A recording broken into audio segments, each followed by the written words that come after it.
OK, now the Principality Cup final is just 6 days away, and we know it'll be the last before the structural changes in the game change everything next season. So what place will the Cup still have in the affections of fans and maybe sponsors? We spoke to David Moffat to find out.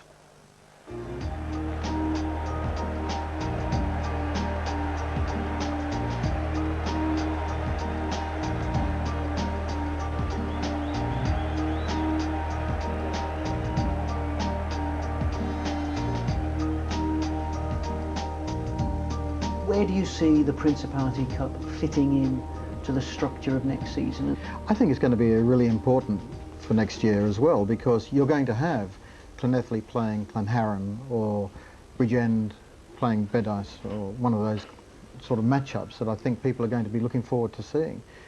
And there may be more upsets too. Those old names then will remain in the tournament, the likes of Llanelli, Newport. What about their Welsh international players? We'd be very doubtful that they will be playing down in the semi-professional sides, because they just won't have the time. We're very confident that there will be a home and away Celtic League next year, and that'll really take them out of any opportunity to play. But those semi-professional sides are where the next tier of professional rugby players are going to come. It's where all the under-21s are hopefully going to play, so that we start to nurture them and make sure that we don't lose as many of those players as we have in the past. So would there be a ruling? Would you forbid players from playing for Llanelli as Welsh international players? We haven't addressed that, but I think we most likely would if it came to that, because I'm not saying that none of those players ever would, because if you've had a player on long-term injury, you'd want him to be able to come back through somewhere to be able to get some match fitness.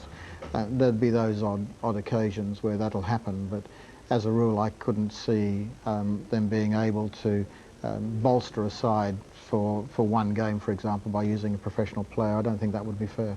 There may, as you say, be more shock value in the tournament next season, but there won't be international players playing in it, and in that sense it'll be downgraded as an event. Are the sponsors happy with that? Well, I think we're all looking at that at the moment. That is obviously an issue. It would be silly to pretend otherwise. But we believe that it's going to be a showcase for the next group of professional players coming through. You mentioned earlier about your hopes for the Celtic League and the expansion of that. How confident are you that that is going to occur? Yeah, pretty confident. We're in discussions with our Celtic cousins at the moment, and there's another meeting next Tuesday in Dublin, when we hope to finalise a lot of those details. But there is a huge appetite from all three countries to have a home and away Celtic League. How happy have you been with the way things have progressed over the last few weeks, the appointment of the coaches, the drawing up of squads? I'm very happy. I mean, it's never going to be easy. Not everybody's going to agree on everything, but I think it's moved ahead very well. We need now to finalise the squads as soon as possible, because I think we owe it to the players to let them know what their futures are. They're working on that. I won't give a timeline on it, but they're certainly working on that. Then we can make those announcements. What I do know is that in my travels around and on the various websites, including Scrum V, which I've been on again today for a very short time, the debate at the moment is about rugby issues, and that's really positive to see, because whether it's talking about the names, the colours, where they're going to play, who's going to be in the squads, it's all building a bit of momentum for next year already. Do you then have to sit down and think, we now need to market this properly, that we now need to actually tell people exactly what we've got here in terms of a structure and sell it to them? Yes, we do. We need to work out with the regions how we're going to help promote it.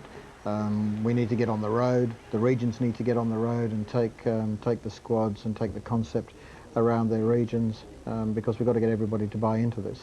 And I'm fairly confident that we will. I mean, it might take a little while, but we'll get there, because I think there's an appetite for change and success. Mike, are you satisfied with the way that David Moffat sees the Cup in the future, or do you have one or two concerns? Totally. I think it's going to be devalued, inevitable, but it doesn't really bother me. I think the important thing is that we focus on the Celtic Cup and the Heineken Cup. That's the important competitions now. I mean, when Stuart and I started playing rugby, it was the only measure, it was the only competitive measure you had was to play in the Cup. Then the leagues came along and they became more important. And I think, if it's the next generation of players who are playing in that Cup, so be it. I mean, we may lose sponsorship, we may lose crowds, but I don't think it's that important. A shame, but not important. Go along with that? Yeah, there's a lot of reason in there, isn't there? I can understand that. I think part of the restructuring process was tied in with managing the amount of games the top players will play, and that's very important. So if there is going to be a home and away Celtic League, which will be far more productive for our national game, then that's great. The argument has been that perhaps players could be drafted back into the semi-professional sides to sustain the validity of the Principality Cup, but in truth I think something's got to give, and it's likely to be that competition. And as David Moffat suggests, you could have a greater shock value or more likelihood of shocks if you've got teams without international players. Yeah, but they won't be shocks, will they? Because everyone's going to be in this huge 16 division, first division, and they won't have the international stars. They'll be breeding grounds for the internationals of tomorrow. And we've got to accept that the game has changed enormously, and Swansea will be equal with your Tondees and your Crosskeys and Llanharans all bidding for that trophy. Mm-hmm. But those shocks will be becoming fewer and fewer, really, won't they? Yeah, I think it was almost impossible, though. I was on the wrong end of one with St. Peter's, which will live with me with a long time. Nice. Yeah, I'm sure you enjoyed that. No, I think it's for the older players and everything. It's a shame to see a pass in for the players of today's generation. I don't think they're that bothered about it.